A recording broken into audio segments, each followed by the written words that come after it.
meneruskan penggulungan? Saya nak dapatkan penjelasan yang umum. Sebab nampak sangat kerajaan macam tergesa-gesa membawa akta ini. Walaupun dikatakan banyak rundingan-rundingan telah pun dibuat, tetapi nampaknya tidak menepati kepada rundingan. Dan akhirnya bila kita bentang, kemudian kita bentang pindaan, kemudian belum sempat penggulungan, ada lagi pindaan. Nampak macam tak serius, tak ada satu ketentuan, ketepatan kepada apa yang kita nak, sehingga menimbulkan satu kekecohan kepada berbagai-bagai pihak yang merupakan orang yang sangat berkepentingan kepada mereka ini, termasuk kepada rakyat keseluruhannya, khususnya kepada generasi baru, sehingga menimbulkan keresahan kepada pelajar-pelajar yang mengambil dalam bidang-bidang ini, merasakan bahawa kebimbangan mereka terhadap masa depan mereka. Jadi saya pun heran macam mana kita dalam sesi penggulungan dah start, kita tangguh, kemudian tiba-tiba nak sambung sesi penggulungan, ada pindaan lagi. Jadi apa cerita kita punya rang undang-undang dibawa ni? Saya nampak macam kementerian sendiri dengan AG tak mengamati apa masalah problem yang ada di peringkat akar umbi. Saya dipahamkan bahawa rundingan pun tidak perlu dibuat dengan penasihat undang-undang di peringkat Kementerian Keuangan. Untuk nak untuk nak selaraskan akta yang ada kaitan di bawah Kementerian Keuangan. Jadi sebab itu saya katakan bahawa sepatutnya saya fikir bahawa bukan yang Berhormat Menteri bangun untuk meneruskan penggulungan, sepatutnya yang Berhormat Menteri bangun untuk menarik balik akta ini. Ini yang sepatutnya dilakukan supaya kita kembali kepada meja perbincangan, meja rundingan kepada semua pihak. Saya tak kisah maknanya kalau nak berunding dengan pihak pengurus dana, pengurus harta berdaftar, maupun pihak pemaju yang meminta untuk untuk diberikan kelonggaran kepada mereka. Okey, no problem. Kita bincang. Kita tangguh. Bukannya bangun untuk meneruskan penggulungan dalam keadaan perbahasan di peringkat dasar itu tidak menyebut perkara yang berkaitan dengan cadangan pindaan. Jadi saya katakan sepatutnya mesti ditarik balik akta ini. Ya, cukup ya, Mat. Menteri, sesuatu yang berkaitan juga. Saya merujuk kepada siaran terkini 21 hari bulan November. Memang perkara ini datang secara mendadak, dan kita nak gulung sebelum kita sempat memberi opinion kita tentang beberapa perkara pokok yang dibangkitkan dalam pindaan kepada pindaan dalam rang undang-undang tersebut. Jadi saya rasa daripada dalam bahagian pindaan yang terbaru, perenggan 1, 2 dan 4 bertujuan untuk meminda perenggan 21(2)F dan 59(2)F serta perenggan 6 jadual kedua, bersamaan dengan perenggan 3 tujuan untuk meminda sub-pasal 87(1).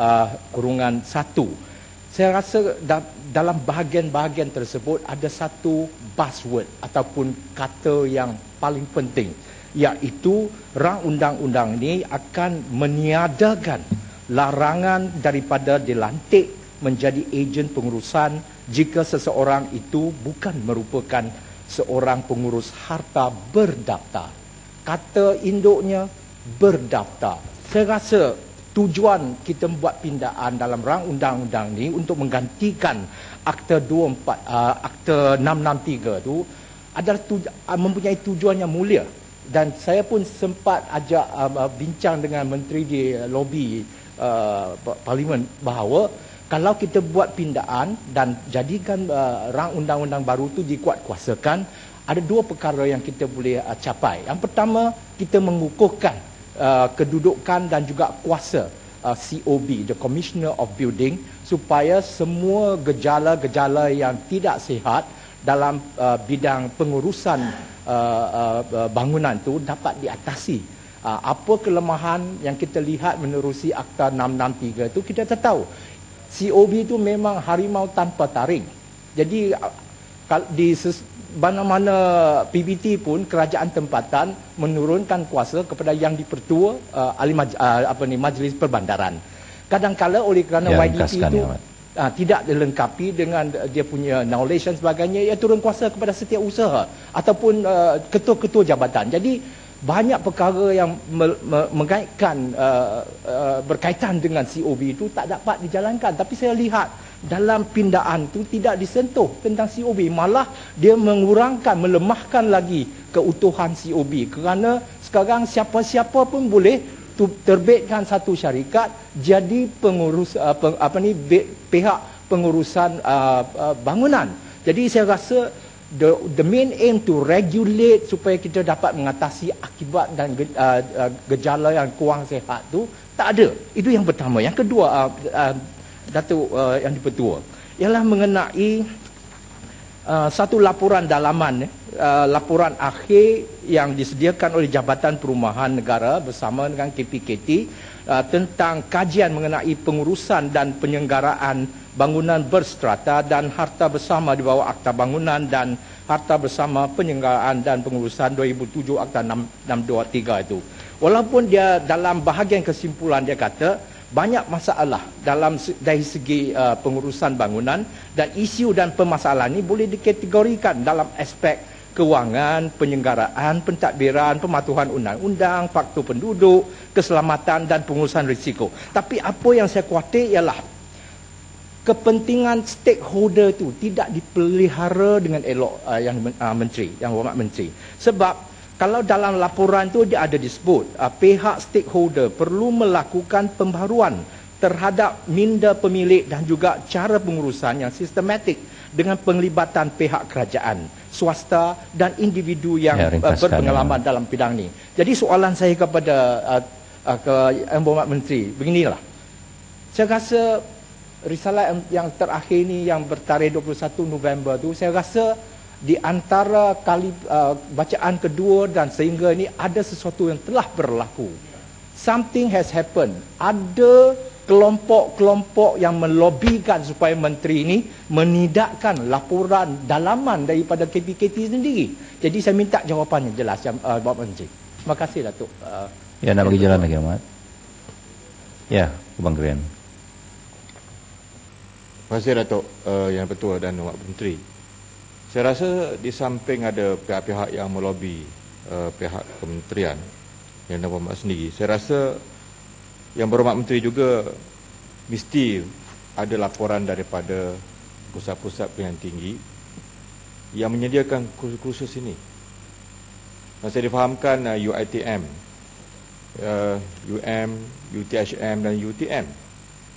Dan anak-anak bangsa kita ni mengambil jurusan ini di atas suatu tanggungjawab, dan sudah pasti kerajaan harus melihat masa depan mereka. Adakah mereka dirundungi? Adakah mereka diambil pandangan mereka? Ini melibatkan masa depan mereka. Jadi saya rasa secara rasionalnya lah, saya rasa ada baiknya undang-undang ini ditarik balik, undang-undang ini, dan tubuhkan mungkin satu panel khas untuk mengkaji secara holistik tentang keberkesanan ini supaya tidak memangsakan anak-anak bangsa kita yang mengambil jurusan ini dan kepentingan mereka. Itu pandangan saya. Terima kasih. Ya, nak bagi lagi Ahmad? Bagi Gantang. Ya, bagi Gantang. Terima kasih Tuan Pengerusi. Terima kasih Menteri. Dalam industri pengurusan bangunan ini, salah satu entiti yang bertanggungjawab dan penglibatan mereka secara langsung adalah Persatuan Pengurusan Bangunan Malaysia, ya, BMAM. Saya difahamkan semasa pindaan ini dibuat, kumpulan ini langsung tidak dirujuk pandangan mereka. Sedangkan mereka telah hampir lebih 31 tahun menguruskan bangunan-bangunan strata dalam negara kita. Tapi pandangan mereka tidak pernah dirujuk. Jadi saya rasa ada ketepangan situ. Yang pertama. Yang keduanya, cadangan untuk meminda akta ini dan juga pembuatan akta baru telah berlangsung tak kurang 4 kali. Masuk hari ini yang keempatnya. Beberapa usaha telah dibuat sebelum ini melalui Kementerian Keuangan 2 kali, tapi mereka gagal. Bahkan saya berani menyatakan bahawa Menteri Keuangan ketika itu bersetuju dengan tidak dibuat pemindaan dan juga tidak ada pindaan yang menyatakan hanya satu kumpulan saja boleh membuat industri pengurusan bangunan ini. Yang pertama. Yang keduanya, yang attempt ketiga, mereka telah menggunakan KPKT melalui Menteri Perumahan sebelum ini, ya, YB Tan Sri.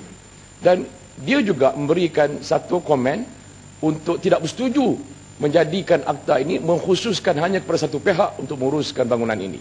Jadi untuk itu saya setuju sangatlah dengan pokok Sena dan juga dengan Kuburan Krian supaya akta ini tarik balik dan ikut dengan suasana yang ada hari ini. Ya, terima kasih. Ya, Yang Muat, Yang Muat Menteri. Terlalu banyak sangat. Takut Yang ke? Hormat Yang Dipertua, saya ucapkan terima kasih pada Yang Berhormat Pokok Sena, Yang Berhormat Kuburan Krian, Julutong yang telah pun memberikan pendapat beberapa perkara mengenai satu pihak ataupun dua pihak yang ingin menjadi pengurus bangunan. Okey.